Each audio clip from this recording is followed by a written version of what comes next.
오늘 사연은 정숙자 씨의 사연입니다. 사연 시작 전 구독과 좋아요 버튼 눌러주시면 사연의 재미가 2배가 된답니다.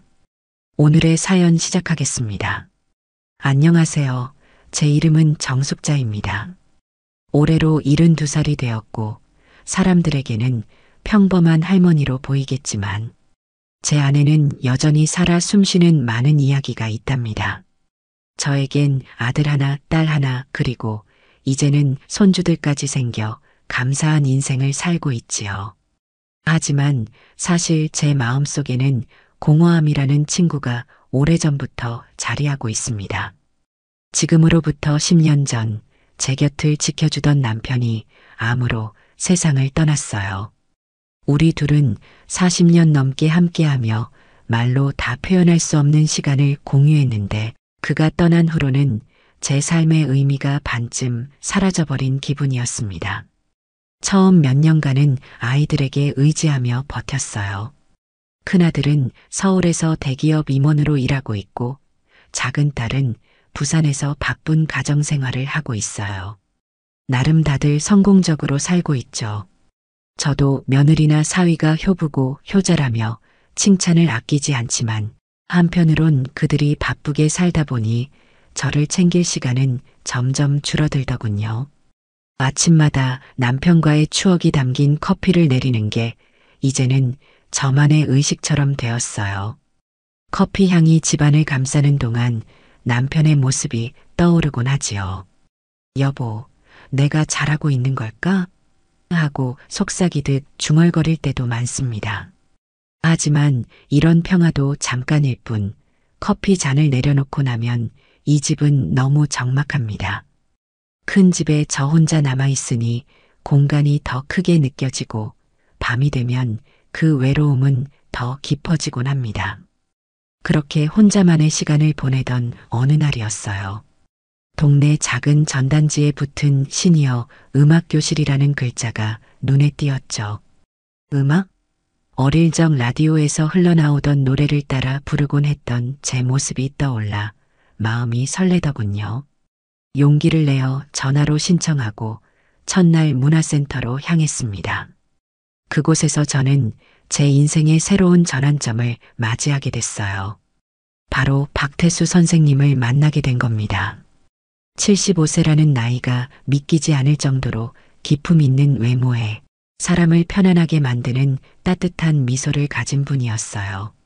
처음 보았을 땐 그저 음악 강사로만 생각했는데 첫 수업에서 농담도 섞어가며 노래의 역사와 가사에 담긴 이야기를 들려주실 때부터 제 마음속에 작은 파도가 일기 시작했습니다.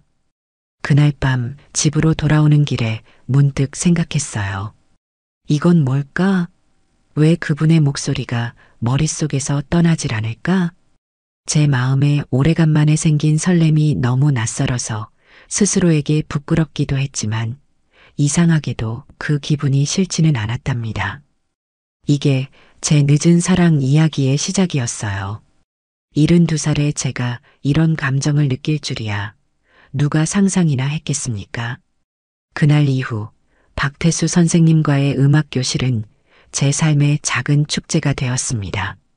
매주 월요일과 목요일 아침이면 설레는 마음으로 문화센터로 향했죠.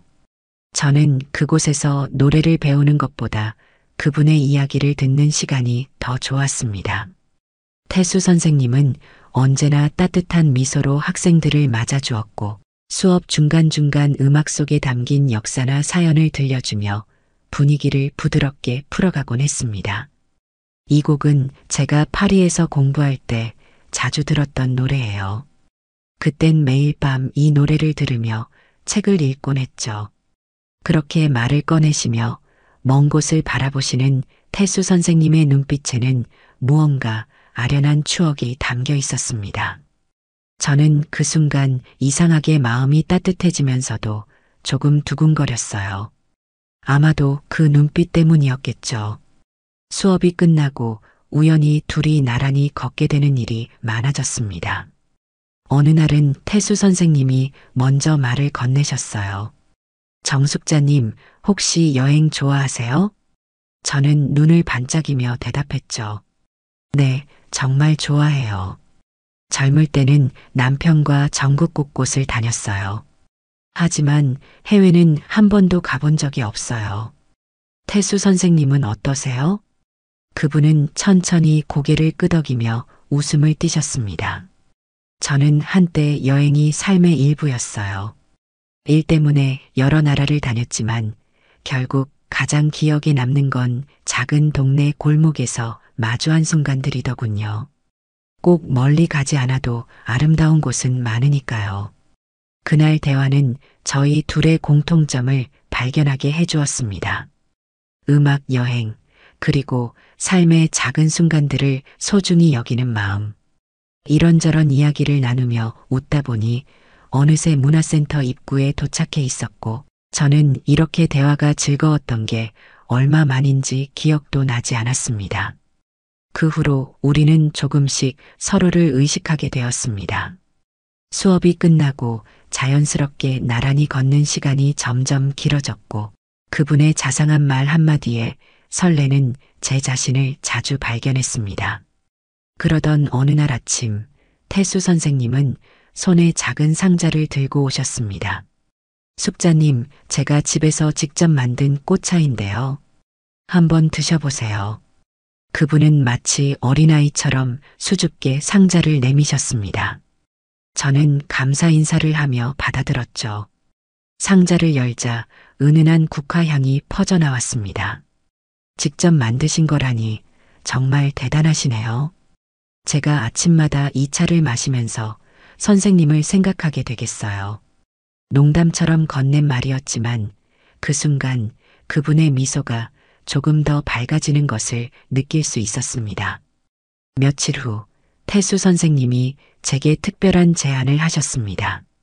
숙자님, 이번 주말에 공원에서 열리는 음악회 보러 가실래요? 도시락도 준비해 가면 좋을 것 같은데. 그분의 초대에 저는 조금 망설였지만 결국 웃으며 고개를 끄덕였습니다. 오랜만에 설렘을 느끼는 시간이 될 것 같았거든요. 그 주말 저는 아침 일찍 일어나 손수 만든 샌드위치와 과일을 담아 작은 피크닉 바구니를 준비했습니다. 거울 앞에 서서 옷차림도 몇 번이고 고쳐 입으며 신경 썼죠. 이 나이에 내가 이러고 있다니 하고 스스로 웃음이 나왔지만 기분은 이상하리만큼 좋았습니다. 공원에 도착했을 때 태수 선생님은 이미 벤치에 앉아 계셨습니다. 깔끔한 체크 셔츠를 입고 모자를 쓴 모습이 참 단정해 보였어요. 숙자님, 여기 앉으세요. 도시락을 이렇게 정성껏 준비하셨다니 제가 부끄러워지네요. 우리는 함께 도시락을 나누며 한참 동안 이야기를 나눴습니다. 태수 선생님은 자신의 젊은 시절 이야기를 들려주셨습니다. 유럽 곳곳을 여행하며 음악 공부를 했던 시절, 그리고 그 당시 느꼈던 외로움과 설렘에 대해 저는 그분의 이야기를 들으며 제 자신을 돌아보게 되었습니다. 태수 선생님 말씀을 듣다 보니 생각나네요. 저도 언젠가 남편과 카페를 운영하며 파리 여행을 꿈꿨었어요. 하지만 아이들 키우고 살다 보니 결국 그 꿈을 접어야 했죠. 그분은 제 이야기에 깊이 공감하며 고개를 끄덕였습니다. 숙자님, 늦었다고 생각할 때가 가장 빠르다는 말 들어보셨죠? 아직 우리가 꿈을 이루기엔 충분한 시간이 있습니다. 그 순간 제 가슴 한쪽이 뜨거워지는 걸 느꼈습니다. 누군가 내 이야기를 이렇게 진심으로 들어주고 내 꿈을 응원해주는 사람이 있다는 사실이 참 고맙고도 설렜습니다. 그날 이후 우리는 점점 더 가까워졌습니다. 하지만 딸과 아들의 눈치를 보느라 만남은 항상 조심스러웠습니다. 저희는 동네 작은 카페에서 몰래 만나거나 늦은 저녁 한적한 공원을 산책하며 이야기를 나눴습니다. 서로에 대해 알아가며 웃음도 늘었고 가끔은 눈빛만으로도 마음이 전해졌죠. 이 모든 시간이 제겐 마치 꿈 같았습니다. 나이 들어 이런 설렘을 다시 느낄 수 있을 줄은 몰랐어요. 태수 선생님과 함께하는 순간만큼은 제 마음이 젊어지고 세상이 조금 더 따뜻하게 느껴졌습니다. 그날은 가을이 깊어가던 어느 오후였어요. 노랗고 붉게 물든 단풍이 바람에 흔들리며 떨어지고 있었고 공기는 선선하면서도 어디선가 낙엽 냄새가 스며들어 참 기분 좋은 날씨였죠. 태수 선생님께서 갑작스럽게 전화를 하셨어요. 숙자님, 오늘 오후에 시간 괜찮으세요? 드릴 말씀이 있는데요. 그 말씀에 심장이 두근거렸어요. 목소리는 평소처럼 차분했지만 어딘가 조금 떨리는 느낌이 들었거든요. 드릴 말씀이 있다니 대체 무슨 이야기일까? 약속 장소로 향하면서도 괜히 손끝이 차가워지고 마음이 바빠졌습니다. 약속 장소는 근처 호수 공원이었어요. 그곳은 우리가 자주 산책하던 곳이었지만 이날따라 풍경이 더욱 아름답게 느껴졌습니다.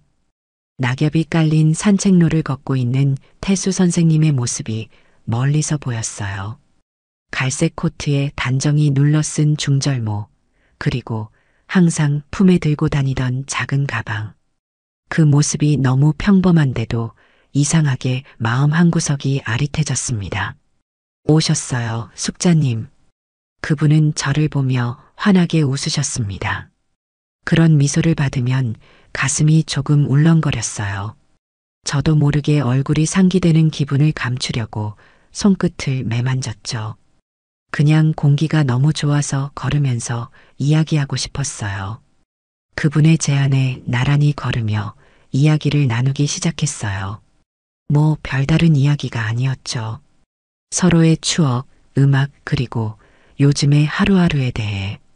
그런데 그날은 어쩐지 그분이 더 자주 저를 바라보는 것 같았습니다. 시선을 느낄 때마다 괜히 심장이 쿵 하고 뛰었어요. 잠시 후 호숫가에 있는 벤치에 앉았습니다. 태수 선생님은 가방에서 작은 상자를 꺼내더니 제게 내밀었어요. 숙자님, 제가 어제 집에서 구운 쿠키인데 드셔보실래요? 좋아하실지 모르겠네요. 저는 감사의 말을 전하며 쿠키를 한 입 베어 물었습니다. 과하게 달지도 않고 고소한 향이 은은히 퍼졌어요. 그런데 쿠키보다 더 놀라웠던 건 그분이 쿠키를 준비했다는 사실이었어요. 이걸 직접 구우신 거예요? 정말요? 제가 놀라며 묻자 그분은 웃으며 고개를 끄덕였어요. 사실 숙자님 덕분에 제가 요즘 새로운 도전을 하고 있답니다. 이렇게 좋은 분을 만나니 뭔가 더 잘해드리고 싶어지더군요. 그분의 목소리에는 작은 떨림이 묻어 있었습니다. 그 말을 듣는 순간 제 심장도 쿵 하고 뛰었습니다. 이런 고백을 받아본 게 몇 년 만인지 모르겠어요. 아니, 어쩌면 이런 설렘은 제 젊은 시절에도 느껴본 적이 없었는지도 모르겠습니다. 태수 선생님, 이렇게까지 하실 필요는 없었는데요. 제가 뭘 한다고. 숙자님, 그분이 제 말을 자르며 조용히 제 손을 잡았습니다. 가늘고 따뜻한 손이 제 손을 덮는 순간 저는 숨을 쉴 수가 없었습니다. 숙자님, 그동안 많이 망설였어요. 이렇게 나이 들어 누군가를 좋아해도 되는 걸까? 누군가를 위해 떨리고 누군가를 위해 뭔가를 준비하고 싶어지는 이 마음을 어떻게 받아들여야 할까? 정말 많이 고민했어요. 그분의 눈빛은 진지했습니다. 평소의 유쾌함이 아닌 무언가 결심한 사람의 강한 의지를 담은 눈빛이었죠. 그런데 결국 제 마음이 이렇게 말하더군요. 늦었다고 생각하지 말자. 지금이라도 내 마음을 표현해라. 그래서 용기를 냈습니다. 숙자님, 제 마음 받아주실 수 있을까요? 그 말을 듣는 순간 저는 멍해졌습니다. 아니, 사실 이미 오래전부터 느끼고 있던 감정이었지만 이렇게 직설적인 표현을 듣는 순간 모든 것이 현실로 다가왔거든요. 태수 선생님, 제 목소리가 떨렸습니다. 어쩌면 이런 순간이 저에게도 올 줄 몰랐기 때문일지도 모르겠어요. 저도 사실 많이 설레었어요. 매일 아침 선생님을 생각하는 게 일상이 되었고, 그게 참 행복했어요. 제 나이에 이런 마음이 허락될 줄은 몰랐지만, 이제는 저도 제 마음을 인정하고 싶어요. 그 말과 함께 두 손을 꼭 잡은 우리 둘 사이에는 따뜻한 침묵이 흘렀습니다. 호수의 잔잔한 물결 소리와 바람에 흔들리는 나뭇잎 소리가 귓가를 스치며 저희를 감싸는 듯했죠.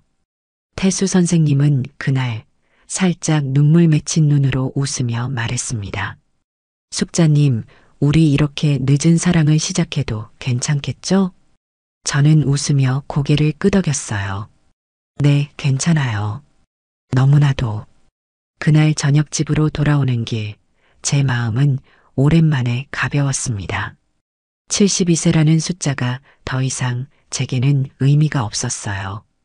그저 사랑이란 감정이 나이와 상관없이 사람을 설레게 하고 기쁘게 하고 살게 만든다는 것을 새삼 느꼈을 뿐이죠. 그 후로 우리는 서로를 연인이라 부르기 시작했어요. 노을 지는 호숫가에서 손을 잡고 걷는 그 순간 저는 확신했습니다. 사랑은 정말 나이에 상관없이 우리를 살아있게 만드는 기적 같은 감정이라는 것을요. 연인이 된 후 태수 선생님과의 시간은 이전과는 전혀 다른 의미로 다가왔습니다. 마치 제가 다시 젊어진 것 같았어요. 그날도 우리는 동네 작은 미술관으로 데이트를 떠났습니다. 늘 보던 풍경도 그와 함께라면 새롭고 특별해 보였죠. 미술관 입구에서 그분을 기다리는데 태수 선생님이 한 손에 꽃 한 송이를 들고 나타나셨습니다. 화려한 꽃다발도 아니고 들길에서 꺾은 듯한 소박한 꽃이었지만 저는 그 작은 제스처에 마음이 두근거렸습니다. 숙자님, 이 꽃이 숙자님을 닮았더라고요. 은은하고 고운 게. 그 말에 얼굴이 달아오르는 걸 느꼈습니다. 그 나이에 그렇게 부끄러울 일이 있을까요? 하지만 이상하게도 그 부끄러움이 싫지 않았습니다. 미술관 안으로 들어서자 잔잔한 음악과 함께 화려한 그림들이 걸려 있었습니다. 우리는 천천히 작품들을 감상하며 이야기를 나눴습니다. 숙자님은 어떤 그림이 마음에 드세요? 저는 저 그림이 좋아요. 색깔이 화사하면서도 왠지 안정감을 주는 게 선생님과 함께 있으면 느껴지는 그런 기분이랑 비슷하달까요? 제 말을 들은 태수 선생님은 조용히 웃으시더니 제 손을 살며시 잡으셨습니다. 공공장소에서 이런 행동이라니 순간 심장이 쿵 내려앉는 듯 했지만 그분의 손길에서 전해지는 따뜻함이 참 좋았습니다. 미술관을 둘러본 뒤 근처 카페에 들렀습니다. 평범한 작은 카페였지만 그날의 분위기는 특별했습니다. 창가에 앉아 있자니 햇살이 유리창을 통해 우리를 부드럽게 감싸는 듯했고 커피 향이 코끝을 스치며 기분 좋은 설렘을 더했습니다. 숙자님, 요즘 이렇게 행복한 적이 언제였는지 모르겠어요. 태수 선생님이 갑자기 말을 꺼내셨습니다. 저는 커피잔을 내려놓으며 살짝 웃었습니다. 저도요. 사실 전엔 이런 기분이 다시 찾아올 줄 몰랐어요. 그런데 선생님 덕분에 매일 아침이 설레요. 새로워요. 그분은 제 말을 듣고는 잠시 제 눈을 바라보았습니다. 마치 그림 속 풍경을 들여다보는 것처럼 깊은 눈빛이었죠. 숙자님, 사실 전 늘 외로웠어요. 다른 사람들 눈엔 제가 멋지고 여유로워 보였겠지만 제 안엔 빈 공간이 너무 많았죠. 그런데 숙자님을 만난 뒤로 그 빈 공간이 채워지는 기분이에요. 이 나이에 이런 감정을 느낄 수 있다니 정말 감사한 일이죠. 그분의 진심이 담긴 말에 제 가슴이 뭉클해졌습니다. 저도 그분과 같은 마음이었거든요. 나이 들면 사랑도 무뎌지고 감정이 평탄해질 줄 알았는데 태수 선생님과 함께한 시간은 마치 오래된 악기가 새롭게 조율되는 듯한 기분을 주었습니다. 카페에서 나온 우리는 저녁 하늘 아래 걷기 시작했습니다. 노을이 퍼진 하늘이 마치 물감으로 칠한 듯 아름다웠습니다. 저는 그분과 손을 맞잡고 걷는 순간이 너무 좋아서 마음속으로 조용히 다짐했어요. 지금 이 순간을 절대 잊지 말아야지. 나중에 얼마나 시간이 흘러도 이 설렘은 기억해야 해. 태수 선생님이 갑자기 멈춰 서시더니 제게 물었습니다. 숙자님, 지금 행복하세요? 저는 환하게 웃으며 대답했습니다. 네, 지금 이 순간이 제일 행복해요. 선생님 덕분에요. 그분은 제 대답에 천천히 고개를 끄덕이며 제 손을 더 꽉 잡으셨습니다.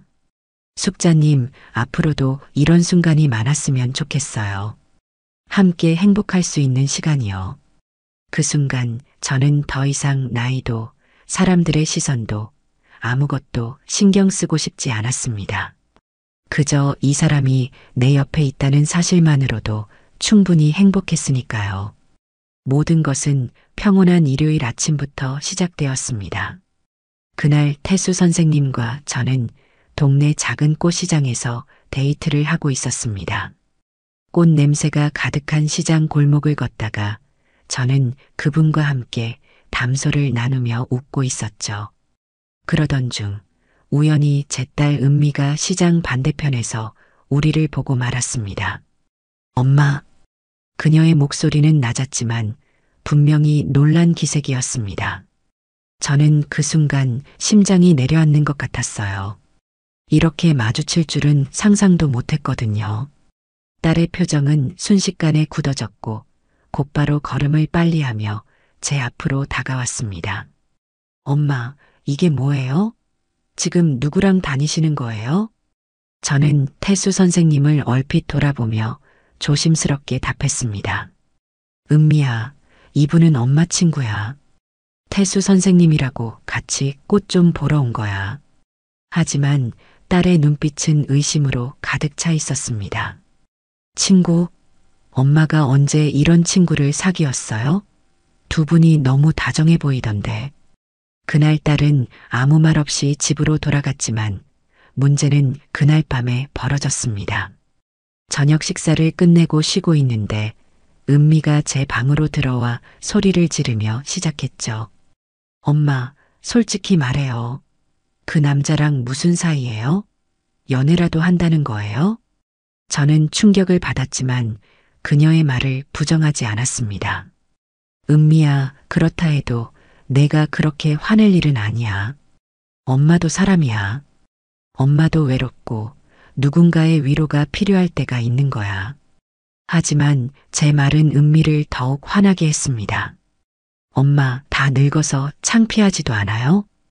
아빠가 하늘에서 보고 계신다면 뭐라고 하시겠어요? 엄마 이러시는 거 더럽다고요. 그 말에 가슴이 아파왔습니다. 제가 사랑이라는 감정을 느낀다는 사실이 딸에게는 더럽다는 말로 표현될 줄은 몰랐습니다. 하지만 저 역시 가만히 있을 수 없었습니다. 은미야, 엄마가 너희 아빠를 잊었다고 생각하는 거니? 내 아빠는 언제나 내 마음속에 있어. 하지만 그와는 별개로 나도 내 남은 삶을 조금은 행복하게 살고 싶어.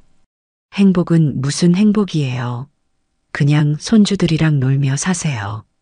다 늙어서 꼴사납고 이상한 일 만들지 말고요. 딸의 말은 날카로운 비수처럼 제 가슴을 찔렀습니다. 그날 밤 태수 선생님과 통화하며 저는 눈물을 감추지 못했습니다. 태수 선생님, 우리 이런 사랑을 시작한 게 잘못이었을까요? 그분은 잠시 침묵하다가 말했습니다. 숙자님, 잘못이 아니라는 걸 우리가 더 잘 알잖아요. 하지만 이제부터는 더 조심해야 할 것 같아요. 시간을 두고 아이들이 이해할 수 있도록 노력해 봅시다. 그러나 갈등은 점점 더 커졌습니다. 며칠 후, 이번엔 제 아들 민수가 직접 집으로 찾아왔습니다. 그날 그는 대뜸 이렇게 말문을 열었습니다. 엄마, 지금 동네에서 엄마 소문이 얼마나 안 좋게 도는지 아세요? 소문이라니? 민수야, 무슨 말을 하는 거니? 엄마가 요즘 어떤 남자랑 다닌다고 다들 얘기해요. 게다가 그 남자가 이혼 2번의 빚더미라는 얘기도 들었어요. 엄마 재산이나 노리는 게 분명하다고요. 저는 놀라며 항변했습니다. 태수 선생님은 그런 사람이 아니야. 나도 충분히 알고 만나고 있어. 하지만 민수는 제 말을 믿으려 하지 않았습니다. 남자라면 다 그런 구석이 있어요. 엄마는 순진해서 잘 모르겠지만 지금 나이에 연애가 무슨 소용이에요? 그 사람 믿지 마세요. 그 후로는 동네에서도 저를 향한 수군거림이 시작되었습니다. 저 나이에 연애를 한다더라는 이야기가 입에서 입으로 전해지며 소문은 부풀려졌고 심지어 다 늙은 노인네 둘이 모텔에 드나든다는 악의적인 이야기까지 퍼졌습니다. 저는 동네 사람들의 시선이 너무 두려워서 태수 선생님과의 만남을 줄일 수밖에 없었습니다. 어느 날 시장에서 우연히 마주친 이웃이 저를 쏘아보며 지나치며 중얼거리는 소리가 들렸습니다. 나이 들면 조용히 살지 뭐 하는 건지 몰라. 집으로 돌아오는 길에 눈물이 났습니다. 내가 정말 잘못된 선택을 한 걸까? 라는 생각이 머릿속을 떠나지 않았습니다. 태수 선생님도 요즘 저를 걱정하며 점점 힘들어 하시는 모습이 느껴졌습니다. 그러던 어느 날 그분이 조심스레 말했습니다. 숙자님, 제가 이렇게 고통스러우시다면 우리 이쯤에서 멈추는 게 좋을지도 모르겠어요. 그 말을 듣는 순간 저는 눈물이 왈칵 쏟아졌습니다. 안 돼요, 선생님. 제가 이 모든 걸 감당할 수 있을 거라 생각했지만 이제는 정말 선생님이 필요해요. 힘들지만 함께라면 버텨낼 수 있을 거라고 믿어요. 태수 선생님은 제 손을 꼭 잡으며 말했습니다. 그럼 우리 더 단단해져야 합니다. 세상의 시선에 휘둘리지 않고 우리만의 사랑을 지켜내야 해요. 그날 이후 우리는 함께 세상과 싸우기로 결심했습니다. 하지만 그 싸움이 얼마나 고된 길이 될지는 그때는 미처 알지 못했습니다. 갈등은 날이 갈수록 심각해졌습니다. 딸 은미는 아예 저와의 대화를 단절하려는 듯 며칠 동안 연락을 받지 않았고 아들 민수는 한사코 태수 선생님에 대해 추궁하기 위해 저를 찾아왔습니다. 그날 아침 민수는 문을 벌컥 열고 들어오더니 단도직입적으로 물었습니다.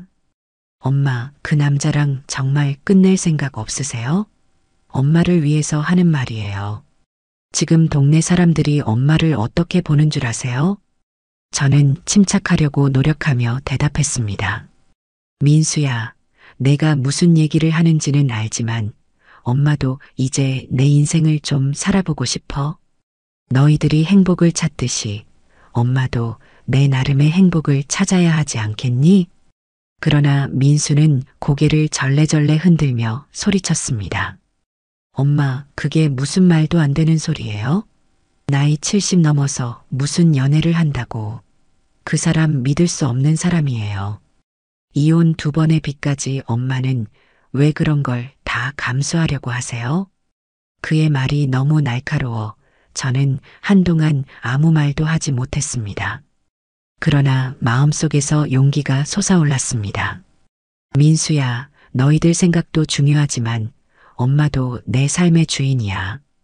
그 사람이 어떤 사람인지 엄마가 더 잘 알아. 이혼 2번 했다고 빚이 있다고 해서 그 사람의 진심까지 판단할 수는 없는 거야. 엄마는 그 사람을 사랑해. 민수는 화를 참지 못하고 주먹을 꽉 쥐며 외쳤습니다. 엄마가 저 사람 때문에 평생 쌓아온 명예를 잃어버리고 싶다면 저도 더 이상 막지 않을게요. 하지만 기억하세요.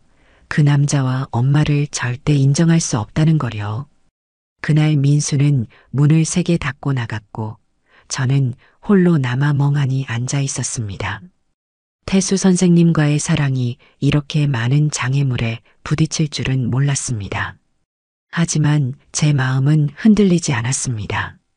이 사랑이 저를 다시 살게 하고 있다는 사실을 누구보다 제가 잘 알고 있었으니까요.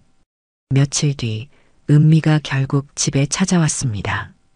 그녀의 얼굴은 단단히 화가 난 듯 보였고 저는 무슨 말을 해야 할지 몰라 마음이 답답했습니다. 은미는 현관문에서부터 목소리를 높였습니다. 엄마, 제발 정신 차리세요. 아빠 돌아가신 지 얼마나 됐다고 이런 일을 저지르세요? 그 남자가 진짜 엄마를 사랑한다고 믿으세요? 동네 사람들 말도 안 들어요? 요즘 소문이 장난 아니에요. 저는 딸의 비난에도 차분히 대답하려고 애썼습니다. 은미야, 엄마가 무슨 잘못을 했니? 사랑이 죄니? 엄마도 너희들처럼 한 사람을 만나서 행복해질 수 있는 권리가 있지 않을까? 하지만 은미는 고개를 저으며 단호히 말했습니다.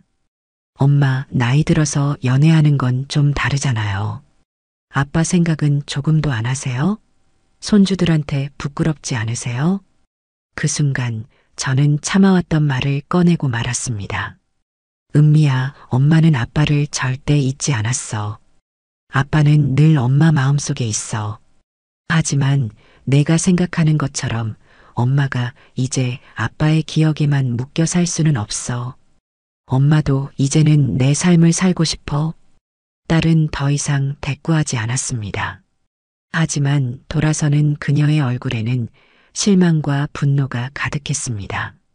그날 저녁 태수 선생님과 통화하며 저는 한참 동안 울었습니다. 태수 선생님, 이렇게 힘든 줄 알았으면 시작도 못했을 것 같아요. 아이들이 너무 상처받는 것 같아서 제 자신이 미워요. 그분은 조용히 제 말을 듣더니 한숨을 쉬며 말했습니다. 숙자님, 제가 더 미안하네요. 하지만 우리가 서로를 위해 포기하지 않는다면 언젠가는 아이들도 이해해주지 않을까요? 그러나 그 다음 날 상황은 더욱 악화되었습니다. 동네에서 누군가 그 두 사람이 모텔을 드나든다더라는 터무니없는 소문을 퍼뜨렸습니다. 봉사활동을 다니던 도서관에서도 몇몇 사람들이 은근히 수군거리는 소리가 들렸고 저는 그 시선에 점점 위축되기 시작했습니다. 집으로 돌아와 울며 혼자 속삭였습니다. 여보, 나 이렇게 살아도 괜찮을까? 내가 잘못하고 있는 건가요? 당신이 날 이해해 줄까요? 그때 태수 선생님이 집 앞에 찾아오셨습니다. 그분은 제 눈물을 보고는 아무 말 없이 손을 내밀며 말했습니다. 숙자님, 세상과 맞서 싸우는 게 두렵다면 제가 곁에서 끝까지 지켜드릴게요. 우리 포기하지 말아요. 저는 그 손을 꼭 잡으며 작은 위안을 얻었지만 이 사랑을 지켜내기 위해 얼마나 더 많은 힘이 필요할지 두려움이 몰려왔습니다. 그날 밤 아이들이 직접 가족회의를 소집했습니다. 민수와 은미가 함께 집으로 왔죠. 둘은 무척이나 화가 난 표정이었어요. 민수와 은미는 제게 진지한 표정으로 앉으라며 대화를 시작했습니다. 엄마, 오늘은 제대로 얘기해요. 더 이상 이렇게 지낼 수 없어요. 민수의 목소리는 단호했습니다. 옆에 앉은 은미도 굳은 표정으로 고개를 끄덕였습니다. 저는 아이들의 눈빛에서 무언가 심상치 않은 결심을 느꼈습니다. 테이블 건너편에 앉아 두 아이를 마주보며 차분히 물었습니다. 그래, 하고 싶은 말이 뭐니? 은미가 먼저 입을 열었습니다. 엄마, 그 사람과의 관계를 당장 끝내세요. 아니면 저희도 더 이상 엄마를 보지 않을 거예요. 그 순간 심장이 철렁 내려앉는 듯 했습니다. 제가 어떻게 대답해야 할지 망설이는 동안 민수가 말을 이었습니다. 엄마, 그 사람 때문에 우리가 얼마나 상처받고 있는지 아세요? 동네 사람들이 뭐라고 하는지도 모르세요? 지금이라도 끝내세요. 그 사람과 계속 만나면 저희와는 끝이에요. 저는 한숨을 쉬며 두 아이의 얼굴을 차례로 바라보았습니다. 눈앞에 있는 이들이 내 자식이라는 사실이 얼마나 서글프게 느껴졌는지 모릅니다. 애써 떨리는 목소리를 다잡으며 말했습니다. 너희들이 그렇게까지 얘기할 줄은 몰랐다. 엄마가 너희를 위해서, 가족을 위해서 얼마나 참고 살았는지 정말 몰라. 그러나 민수는 조금의 흔들림도 없는 목소리로 대답했습니다. 엄마가 참고 살았다는 거 알아요. 하지만 그건 다 지난 일이잖아요. 지금 이건 다른 문제예요. 엄마가 그 사람과 계속 만나면 우리 얼굴을 들고 다닐 수 없어요. 그 말은 비수가 되어 제 가슴을 찔렀습니다. 은미도 곧바로 맞장구 쳤습니다. 맞아요, 엄마. 하늘에 계신 아빠가 이 상황을 본다면 얼마나 가슴 아파하실까요? 저희를 위해서라도 제발 이제 그만하세요. 순간 울컥한 마음에 제 눈에는 눈물이 맺혔습니다.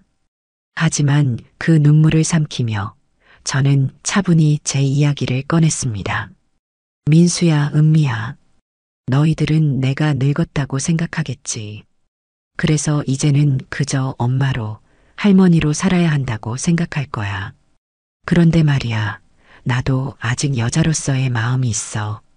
너희 아빠를 사랑했고 그 사랑은 지금도 내 안에 남아 있어. 하지만 아이들은 제 말을 끊으려 했지만 저는 손을 들어 그들을 막았습니다. 잠깐만. 내 말 좀 끝까지 들어줘. 저는 깊은 숨을 들이마시고 이어 말했습니다. 하지만 너희 아빠가 떠난 이후로 내 삶은 텅 빈 것 같았어. 그런데 그 사람이 나타났고 그 사람이 내 마음을 알아주고 내 외로움을 덜어줬어. 나는 그 사람에게서 새로운 위로를 느낄 수 있었어. 그 사람은 나를 사랑으로 존중해주는 유일한 사람이야. 제 말에 민수는 참지 못하고 주먹으로 테이블을 내리쳤습니다. 엄마, 그건 엄마 생각일 뿐이에요. 그 사람이 진심인지 어떻게 알아요? 그리고 그 사람이 엄마 인생에 어떤 짐을 줄지 생각은 해보셨어요? 저희는 엄마가 그런 선택을 하는 걸 도저히 볼 수 없어요. 은미는 눈물을 흘리며 말을 이었습니다. 엄마, 솔직히 말해요. 그 사람 택하면 우리랑 헤어지겠다는 뜻으로 받아들일 거예요. 엄마가 그렇게 하겠다면 저희도 더 이상 엄마를 붙잡지 않을게요. 그 말은 돌처럼 무겁게 제게 내려앉았습니다. 저는 잠시 말없이 두 아이를 바라봤습니다. 이 아이들이 얼마나 상처받았는지 또 얼마나 혼란스러운지 알 수 있었습니다. 하지만 저는 제 마음을 굽힐 수 없었습니다. 민수야, 은미야. 엄마는 너희를 위해 평생을 바쳤어. 그게 후회되는 건 아니야. 하지만 이제는 엄마 자신을 위해 조금은 살아도 되지 않을까 싶어. 내가 잘못된 선택을 하고 있는 게 아니라는 걸 언젠가는 너희도 알게 될 거야. 은미는 눈물을 닦으며 일어섰습니다. 엄마, 알겠어요. 엄마가 그 사람을 택하면 우리는 이제 남처럼 지낼게요. 그 말에 민수도 자리에서 일어나 저를 차갑게 쳐다봤습니다. 엄마, 저도 그럴게요. 엄마 선택에 따를게요. 하지만 우리는 더 이상 못 봐드릴 겁니다. 그들은 그렇게 떠났습니다. 현관문이 닫히는 소리를 들으며 저는 그 자리에 주저앉아 한참 동안 울었습니다. 하지만 마음 한구석에는 이상하게도 흔들리지 않는 무언가가 있었습니다. 태수 선생님과의 사랑은 이제 제게 삶의 새로운 이유가 되어 있었으니까요. 저는 손을 쥐며 조용히 혼잣말을 했습니다. 이 길이 얼마나 험난할지 몰라도 나는 나 자신에게 진실할 거야. 그날 이후 아이들은 저와 연락을 끊었습니다. 은미와 민수는 정말로 저를 외면했고 동네 사람들의 시선은 더욱 차가워졌습니다. 동네 마트에 가기만 해도 누군가 뒤에서 수군대는 소리가 들리는 것 같았고 공원 산책길에서도 지나가는 사람들이 흘깃흘깃 저를 바라보는 느낌에 발걸음이 무거워지곤 했습니다. 하지만 태수 선생님과 만날 때만큼은 그런 걱정들이 모두 사라졌습니다. 그의 손을 잡고 있으면 세상이 어떻게 돌아가든 상관없을 것 같았죠. 그런데 우리를 둘러싼 상황은 점점 더 극단으로 치닫고 있었습니다. 어느 날 제가 자주 가는 시장에서 일이 터졌습니다. 채소를 고르고 있는데 상인 아줌마가 못마땅한 표정으로 말했죠. 정 여사님, 요즘 동네에서 말이 많아요. 연세도 있으신 분이 그런 사랑이 대체 무슨 소용이래요? 저는 아줌마의 말을 듣고 가슴이 철렁 내려앉았지만 대꾸하지 못했습니다. 그 순간 뒤에서 다른 사람이 덧붙였죠. 그러게 말이에요. 저번엔 그 남자랑 손잡고 카페 들어가는 걸 봤다니까요. 참, 그 나이에. 그날 장을 보던 손이 덜덜 떨렸습니다. 무언가 큰 죄를 짓기라도 한 것처럼 눈치만 보다가 서둘러 집으로 돌아왔습니다. 집으로 돌아와 현관에 들어서자마자 울음이 터져 나왔습니다. 이런 시선과 속삭임을 계속 감당해야 한다면 정말 이 사랑을 지켜낼 수 있을까? 혼자 생각에 잠기고 있을 때 태수 선생님이 전화를 걸어왔습니다. 숙자님 괜찮으세요? 목소리가 안 좋아 보이시네요. 그의 말에 저는 더 이상 눈물을 참을 수 없었습니다. 선생님, 사람들 말이 너무 무서워요. 우리가 정말 잘못된 걸까요? 아이들도 떠나고 동네 사람들도 다 등을 돌린 것 같아요. 그분은 한동안 아무 말이 없더니 조용히 말했습니다. 숙자님, 제가 지금 갈게요. 아무리 세상이 우리를 막아도 절대 혼자 두지 않을게요. 그날 밤 태수 선생님은 비 오는 거리에서 저를 찾아왔습니다. 우산도 없이 달려온 그는 온몸이 비에 젖어 있었습니다. 이렇게 오시면 어떡해요? 감기라도 걸리시면. 저는 그를 부축해 집 안으로 들이며 걱정스러운 마음에 소리쳤지만 그는 제 손을 꼭 잡으며 말했습니다. 숙자님, 저는 이 사랑이 없으면 살 수 없어요. 아무리 세상이 우리를 미워해도 제가 곁에 있을 테니 절대 흔들리지 마세요. 그의 젖은 손이 제 얼굴을 감싸며 다정한 눈빛으로 속삭였을 때 제 마음은 뜨거운 불길처럼 타올랐습니다. 태수 선생님, 당신 때문에 제가 이렇게까지 혼란스러우면서도 너무 행복해요. 세상이 뭐라든 정말로 당신을 놓고 싶지 않아요. 그날 밤 우리는 서로의 마음을 더 깊이 확인했습니다.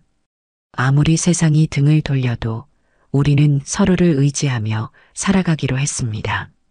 며칠 뒤 민수가 집에 찾아왔습니다.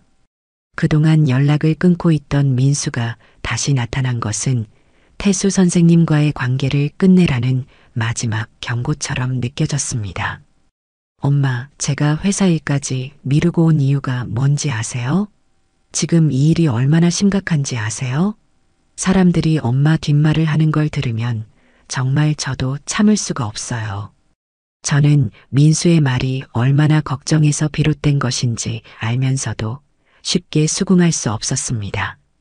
민수야, 내가 아무리 화가 나도 이건 엄마의 선택이야. 엄마는 태수 선생님과 함께 있을 때 비로소 행복을 느껴. 그러자 민수는 얼굴이 붉어지며 소리쳤습니다. 엄마가 그렇게 나오면 저도 더 이상 엄마를 돕지 않을 겁니다. 그 사람이 엄마 인생을 책임질 수 있다고 생각하세요?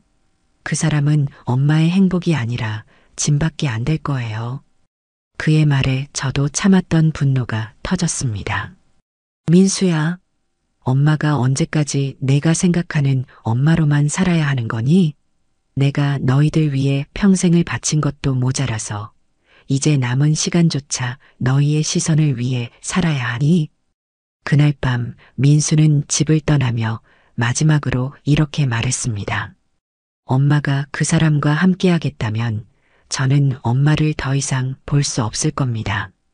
갈등이 최고조에 달한 어느 날 태수 선생님은 제게 진지하게 제안했습니다. 숙자님, 우리 다른 곳으로 떠납시다. 아무도 우리를 모르는 곳에서 새롭게 시작하면 더 이상 이런 고통도 없을 겁니다. 그의 제안은 너무나 달콤하게 들렸습니다. 한편으로는 모든 것을 내려놓고 새로운 곳에서 시작하는 삶을 꿈꿀 수도 있겠다 싶었죠. 하지만 저는 고개를 저었습니다. 안 돼요, 선생님. 우리가 뭘 잘못했나요? 왜 우리가 도망쳐야 해요? 차라리 여기서 당당히 살아갈래요. 힘들어도 그게 우리가 선택한 사랑이라면 이겨낼 거예요. 그분은 한참 동안 제 말을 듣더니 결국 미소를 지으며 고개를 끄덕였습니다. 숙자님 말이 맞아요. 우리가 도망가면 정말로 우리가 잘못된 사랑을 했다는 걸 인정하는 꼴이 되겠죠. 제가 더 강해질게요. 우리 절대 포기하지 말아요. 이제 우리는 더 큰 고난을 맞을 준비를 하고 있었습니다. 하지만 그 속에서도 우리는 서로에 대한 사랑으로 버티고 있었습니다. 그 사랑이 우리를 끝까지 이끌어줄 거라고 저는 믿고 있었습니다. 태수 선생님의 제안으로 우리는 잠시 모든 것을 내려놓고 여행을 떠나기로 했습니다. 동네를 벗어나 차를 타고 몇 시간을 달려 도착한 곳은 조용한 바닷가 마을이었어요. 파란 하늘 아래 펼쳐진 고요한 바다와 바람에 흩날리는 파도 소리는 마치 저희 둘을 위해 준비된 선물 같았습니다. 숙소에 도착한 우리는 짐을 풀자마자 해변으로 나섰습니다. 태수 선생님은 모자를 푹 눌러 쓰고 저는 가벼운 원피스를 입고 모래사장을 걷기 시작했죠. 발끝에 부딪히는 파도가 참 시원했습니다. 숙자님, 이곳에 오길 정말 잘한 것 같아요. 이렇게 아름다운 곳에서 당신과 함께 있다니 세상이 다 부럽지 않네요. 그분의 말에 저는 웃으며 대답했습니다. 선생님, 우리 나이에 이런 여행을 할 줄 누가 알았겠어요? 근데 정말 좋네요. 바다도 바람도 이 순간도요. 그분은 제 두 손을 살며시 잡아 저를 마주 세웠고 저를 따스하게 안아주었어요. 제가 놀라며 그분을 쳐다보자 그는 미소를 지으며 말했습니다. 왜요? 연인끼리 포옹하는 게 이상한가요? 그 말에 저도 웃으며 답했습니다. 이상하긴요. 너무 따스해요. 저녁 무렵 우리는 해변 근처 작은 식당에서 저녁을 먹었습니다. 바닷가 마을 특유의 신선한 해산물이 나왔고 태수 선생님은 손수 제 접시에 음식을 덜어주셨습니다. 숙자님, 이런 건 많이 드셔야 힘이 나요. 오늘은 꼭 배부르게 드셔야 해요. 그분의 자상한 말에 저는 괜히 얼굴이 붉어졌습니다. 마치 젊은 연인이 처음으로 데이트를 하는 것 같은 기분이 들었거든요. 식사를 마치고 숙소로 돌아가는 길, 어둠이 내려앉은 해변가를 걷기 시작했습니다. 별빛이 가득한 밤하늘 아래 파도 소리가 들리는 모래사장에서 우리는 천천히 걸으며 이야기를 나누었습니다. 숙자님, 오늘 하루 어땠어요? 정말 행복했어요. 세상의 모든 걱정이 사라진 것 같아요. 선생님 덕분이에요. 그분은 잠시 멈춰서더니 저를 바라보며 조용히 말했습니다. 숙자님, 제가 이 사랑을 놓지 않는 이유는 당신과 함께 있으면 제가 다시 살아있다는 느낌이 들어서예요. 당신은 제게 제 삶에 늦은 봄을 가져다 준 사람이에요. 그 말에 저는 눈물이 핑 돌았습니다. 세상이 반대하고 사람들이 우리를 손가락질해도 이 사랑이 저를 살아가게 하고 있다는 사실을 느낄 수 있었으니까요. 그날 밤 저희는 바닷가에서 하루를 마무리하고 숙소로 돌아왔습니다. 방 안은 조용했고 창문 밖에서는 파도 소리가 잔잔히 들려왔습니다. 태수 선생님은 작은 테이블 위에 촛불을 하나 켜며 말했어요. 숙자님, 오늘 하루 어땠어요? 정말 행복하셨나요? 그의 다정한 목소리에 저는 고개를 끄덕이며 대답했습니다. 네, 선생님 덕분에 모든 순간이 너무 행복했어요. 이 나이에 이런 설렘을 느낄 수 있다니 믿기지가 않아요. 태수 선생님은 미소를 지으며 의자를 가져와 제 옆에 앉았습니다. 조명이 은은한 촛불 하나뿐이라 방 안은 따뜻하고 로맨틱한 분위기로 가득했어요. 그는 제 손을 살며시 잡으며 말했습니다. 숙자님, 전 늘 생각해요. 우리가 조금만 더 빨리 만났더라면 어땠을까 하고요. 하지만 이렇게라도 당신과 함께 할 수 있어서 정말 감사합니다. 그의 말에 제 눈에는 눈물이 고였습니다. 그리고 조용히 속삭였죠. 저도요. 하지만 늦게 만났기에 더 소중한 거 아닐까요? 저희는 이제야 서로의 빈자리를 채워주려고 만난 거니까요. 그분은 제 말을 듣고 조용히 미소를 짓더니 제 손을 꼭 잡고 천천히 얼굴을 가까이 가져왔습니다. 심장이 터질 듯 두근거렸지만 저는 눈을 감으며 그분의 따뜻한 입술이 제 입술에 닿는 것을 느꼈습니다. 그 순간 시간이 멈춘 듯 했고 세상의 모든 소음이 사라졌습니다. 그 키스는 조심스럽고도 진지했습니다. 그의 손이 제 뺨을 살며시 감싸며 더 깊은 마음을 전해주었죠. 제가 감히 상상도 하지 못했던 순간이었지만 그 모든 것이 너무 자연스러웠습니다. 마치 이 순간을 기다려온 것처럼요. 잠시 후 그는 천천히 입을 떼며 저를 바라봤습니다. 그의 눈빛에는 사랑과 다정함이 가득 담겨 있었습니다. 숙자님, 제가 정말 사랑하는 거 아시죠? 당신 없이는 이제 제 삶이 텅 비어버릴 거예요. 그의 진심 어린 고백에 저는 다시 한번 눈물이 차오르는 것을 느꼈습니다. 저도요, 선생님. 당신이 없었더라면 저는 이렇게 살아갈 힘을 얻지 못했을 거예요. 그날 밤 우리는 서로의 마음을 더 깊이 확인했습니다. 손을 맞잡고 조용히 이야기를 나누다 그는 제 어깨를 감싸 안았습니다.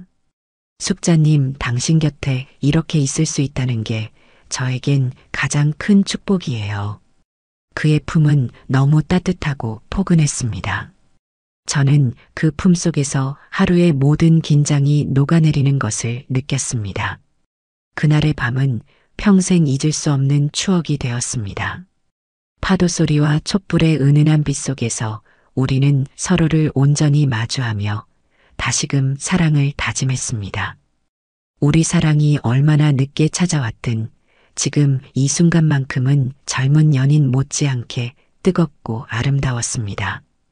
그날 이후로 우리는 더없이 가까워졌고 서로의 존재가 삶의 이유가 되는 것을 확실히 느꼈습니다. 다음 날 아침 태수 선생님이 저를 깨우며 말했습니다. 숙자님, 해돋이를 보러 가요. 이곳에서는 일출이 참 아름답다네요. 잠결에도 그분의 다정한 목소리가 가슴을 따뜻하게 했습니다. 서둘러 옷을 입고 해변으로 나가니 새벽빛이 바다를 물들이고 있었습니다. 붉게 떠오르는 태양 아래 그분이 제 손을 잡으며 말했습니다. 이 순간도 이 사랑도 다 우리의 것이에요. 그 어떤 누구도 우리에게서 이걸 뺏어갈 수 없어요. 저는 그 말에 미소 지으며 고개를 끄덕였습니다. 맞아요. 우리는 늦게 만났지만 누구보다 뜨겁게 사랑하고 있어요. 그러니 더 이상 주저하지 않기로 해요. 그 여행은 저희에게 평생 잊지 못할 추억이 되었습니다.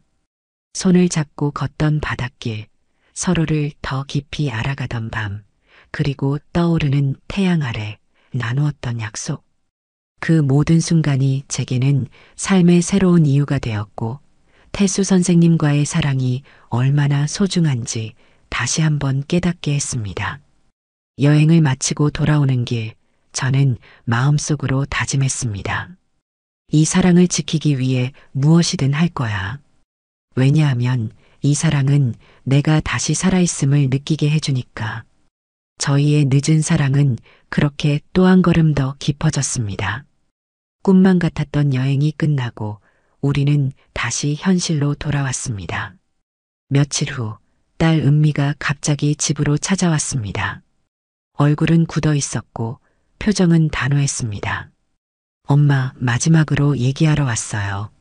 엄마가 그 사람과 계속 만나겠다면 정말로 가족 간의 연을 끊는다는 걸 알아두세요. 그녀의 목소리는 떨렸지만 여전히 강한 의지를 담고 있었습니다. 저는 딸이 얼마나 걱정하는지, 얼마나 혼란스러운지 알 수 있었습니다.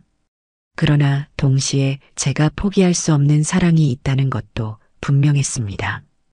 은미야, 엄마는 그 사람과의 사랑을 포기할 수 없어. 너희가 화를 낼 줄 알면서도 내가 이런 선택을 하는 이유는 내가 비로소 나 자신으로서 살아가고 있다고 느끼기 때문이야. 은미는 고개를 저으며 한숨을 쉬었습니다. 엄마, 우리 가족 생각은 조금도 안 하세요? 아빠는요? 아빠가 이런 상황을 보셨다면 뭐라고 하셨겠어요? 저는 차분히 딸을 바라보며 말했습니다. 은미야, 내 아빠라면 분명히 내가 행복하기를 바랐을 거야. 너희 아빠도 내 외로움을 누구보다 잘 알았으니까. 그 말에 은미는 더 이상 말하지 못했습니다. 그녀의 눈에는 복잡한 감정이 비쳤습니다.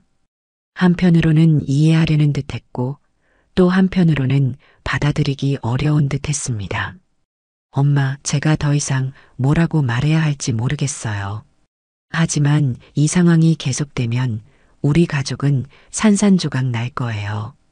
그걸 원하시나요? 저는 은미의 말을 가슴에 새기며 그녀가 문을 닫고 나가는 뒷모습을 지켜볼 수밖에 없었습니다.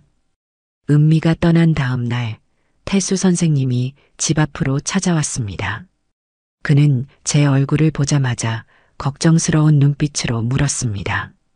숙자님, 무슨 일 있었어요? 얼굴이 안 좋아 보이세요.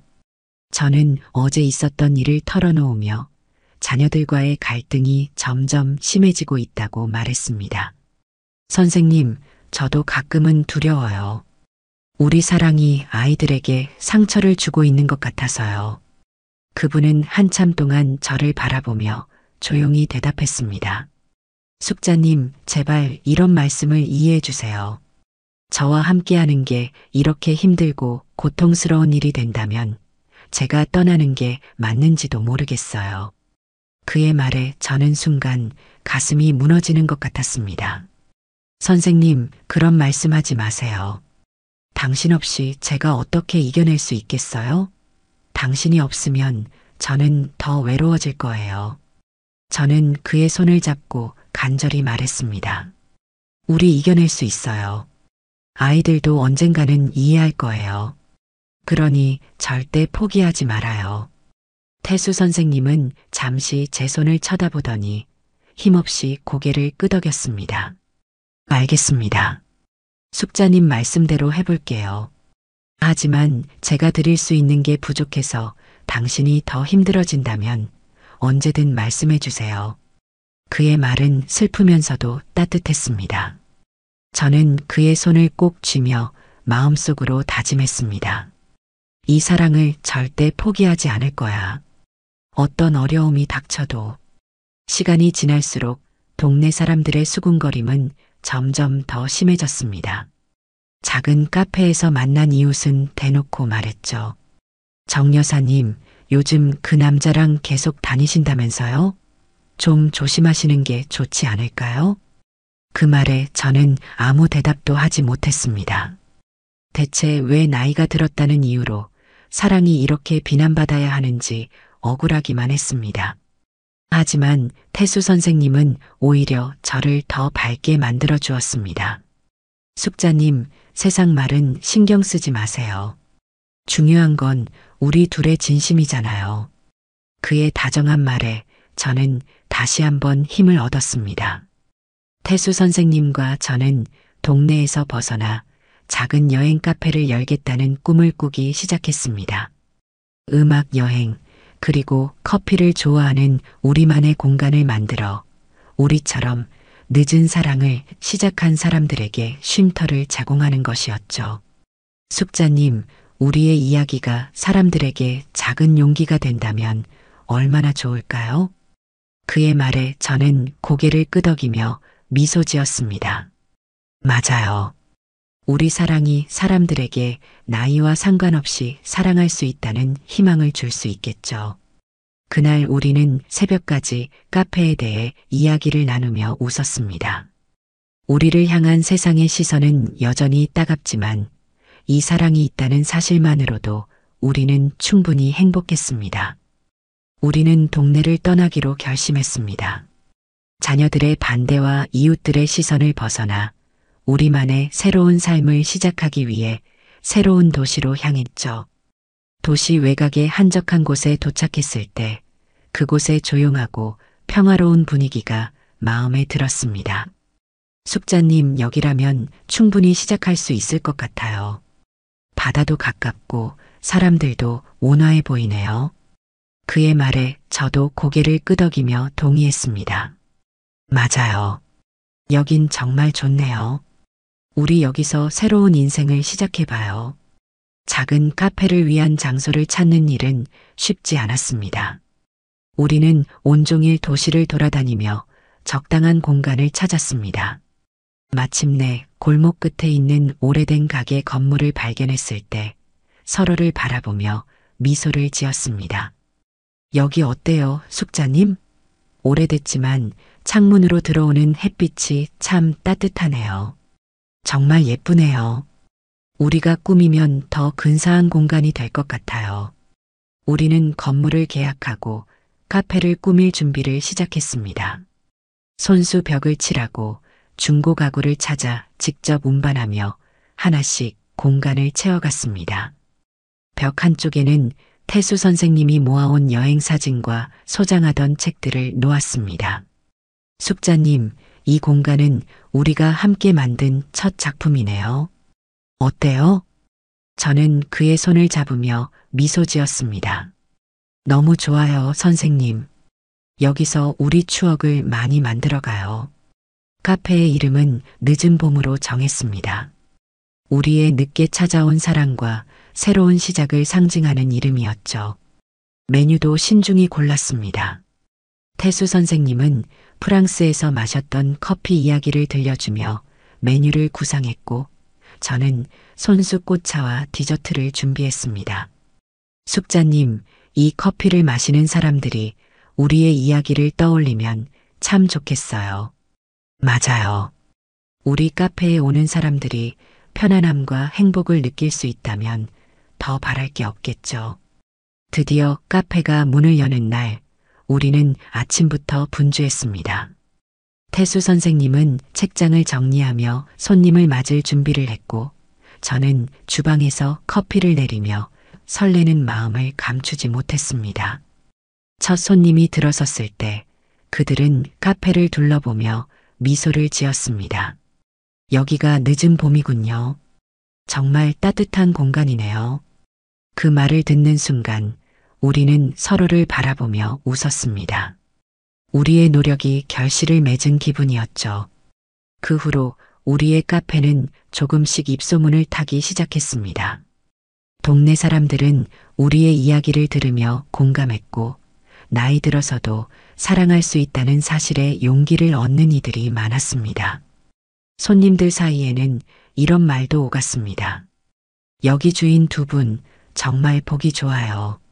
사랑이 가득 느껴지는 곳이에요.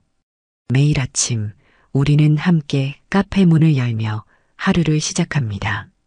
태수 선생님은 손님들에게 책을 추천해주고 저는 정성껏 커피를 내려드립니다.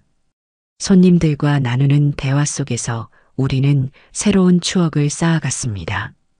카페는 우리 삶의 새로운 시작이자 사랑을 지키는 공간이 되었습니다. 늦은 봄이 문을 연 지도 몇 달이 흘렀습니다. 카페는 점점 자리를 잡아가고 있었고 작은 골목 끝에 자리한 우리 공간은 이제 단골 손님들로 가득했습니다. 손님들 중에는 젊은 연인들도 있었지만 중년 부부와 어르신들이 특히 많았습니다. 그들은 커피를 마시며 우리에게 속삭이듯 말했습니다. 두 분의 이야기를 들었어요. 정말 대단하시네요. 저희도 용기를 얻었답니다. 그 말을 들을 때마다 저는 고생스러웠던 날들이 떠올라 눈물이 날 것 같았습니다. 하지만 태수 선생님은 늘 제 손을 잡으며 조용히 말하곤 했죠. 숙자님, 우리가 해냈잖아요. 이 모든 순간이 당신 덕분이에요. 어느 화창한 봄날, 카페 문이 조용히 열렸습니다. 저는 손님인 줄 알고 환하게 웃으며 맞았지만 문 앞에 서 있는 두 사람을 보고 그만 손에 들고 있던 트레이를 떨어뜨릴 뻔했습니다. 은미와 민수였습니다.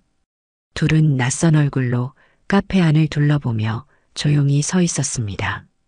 저는 깜짝 놀라 손을 가슴에 얹으며 말했습니다. 은미야, 민수야, 너희가 여기 웬일이니? 은미는 잠시 말을 잇지 못하고 눈길을 돌렸습니다. 민수는 입을 굳게 다문 채 어색하게 서 있었습니다. 하지만 이내 민수가 먼저 입을 열었습니다. 엄마, 우리가 갑자기 찾아와서 놀라셨죠? 그냥 직접 와서 보고 싶었어요. 엄마가 행복하게 지내시는지. 그들의 방문이 뜻밖이었지만 저는 마음이 벅차오르는 것을 느꼈습니다. 한동안 연락을 끊고 지내던 아이들이 스스로 찾아왔다는 사실만으로도 감격스러웠죠. 태수 선생님도 이 소식을 듣고 주방에서 나와 아이들을 환영했습니다. 어서 오세요. 이렇게 찾아와 주셔서 감사합니다. 그분은 어색해하는 은미와 민수를 보며 환하게 웃으며 자리를 권했습니다. 아이들은 처음엔 경계심을 풀지 못한 채 앉아 있었습니다.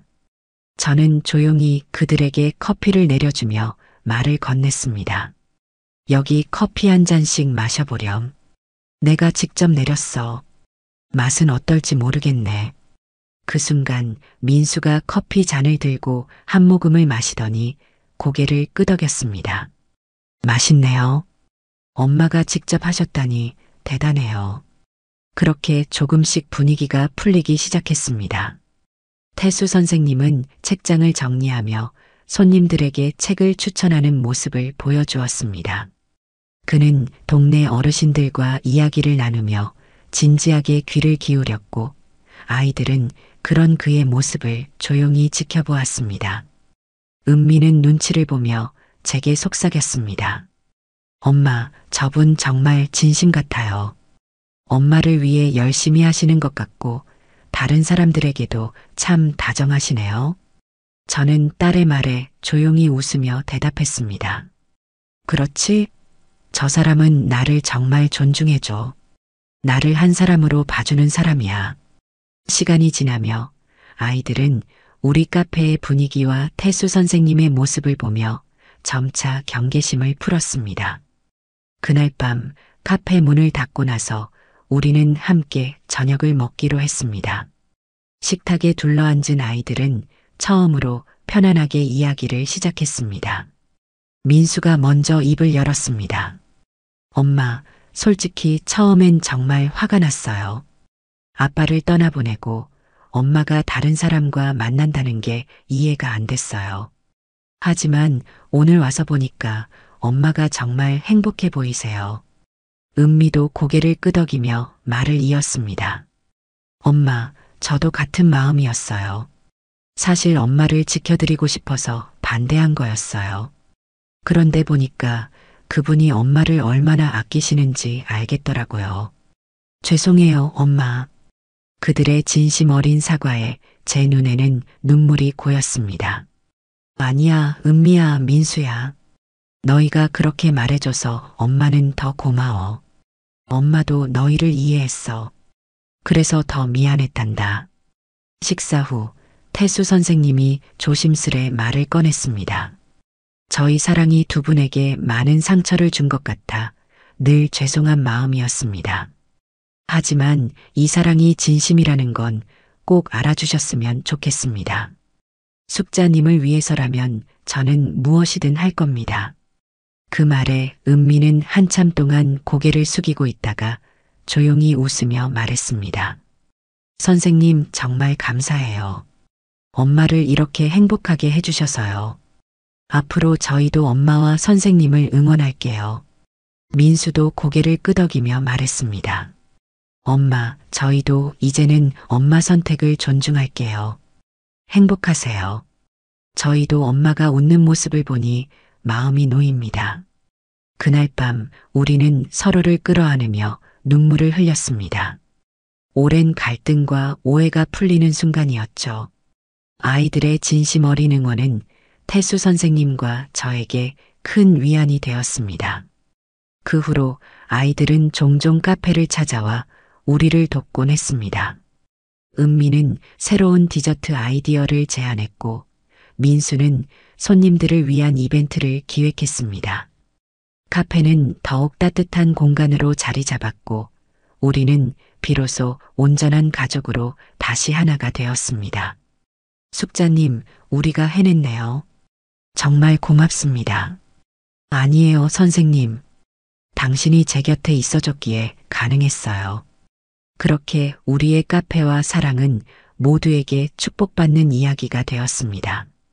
이제 우리는 매일 새로운 하루를 시작하며 함께 만들어갈 더 많은 추억을 꿈꾸고 있습니다.